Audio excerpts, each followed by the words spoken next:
I mean, it's that kind of, it's very unsettled. There's not a lot of total rain here, but there's some chances in there. All right, let's start with where we're at right now, which is over the coastline and down East Maine. We've got a lot of cloud cover around. But if you look into the interior, you see a little bit more in the way of sun. Look, the sun is not a huge driver this time of the year anyways, but it does make it obviously feel a little bit cooler when you're clouded up like this. The setup is we've got a low to our south and another low here to the north and west. And sometimes they would what we call phase together, and that's where some of our best storm systems, nor'easters, come from. In this case, they won't quite phase, and so we'll see a shot of rain from this one and then a shot of rain from the second one right behind it. That happens right around and right after sunset from southwest to northeast along the coastline. Those showers set in. Inland into the upper 40s, it's still dry initially. And then here's that second round coming through 8, 9 o'clock, and that's where we could see a heavier downpour in there. Temperatures are in the upper 40s to around 50, not much of a change from where we were during the day today. So it actually ends up warmer tonight than it has over the last few nights been.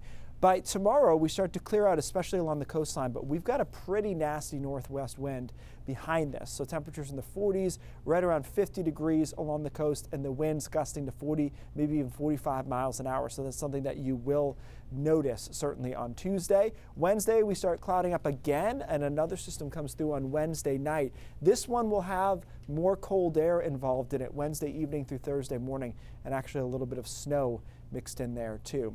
So as far as the wind goes, we've seen this the last couple of days. We had a couple of these situations where there were northwest winds about 40 miles an hour. Now, traditionally, we do really well with northwest winds as far as power outages go. Downsloping winds is something we're kind of more used to. But these will be right on the line, so we could see some scattered outages on Tuesday into Tuesday afternoon. We get a break on Wednesday, and then it gets breezy again on Thursday when that next storm system comes through.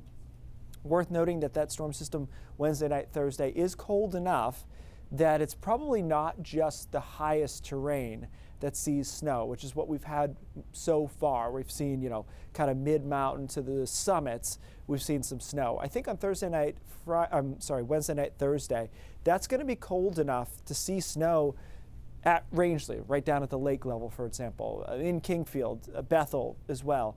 So that whole area will likely see its first actual snow down to the ground here on Wednesday night into Thursday. It stays active. Another system comes in for Friday night into Saturday. That's some rain and snow showers as well. The problem here is we do all this, Brian, and we get like 1 inch of total rain. So it's not really helpful for the drought, but it's kind of annoying. It's a weird combination. You'd rather get one big storm to come through. I do think the snow on Wednesday night, Thursday will have its audience. We've talked about this. Definitely. A lot of excited people just to see it. I get it. We've talked about, I'm a skier. I don't remember ever skiing in November. I just can't get my act together in time. But I understand the enthusiasm. Well, it's also one of those games of it's not in my backyard, so I'm not thinking about snow. Right. But it's there. I don't have an excuse for that, though. No, you don't. Fair enough. All right, Keith, thank you.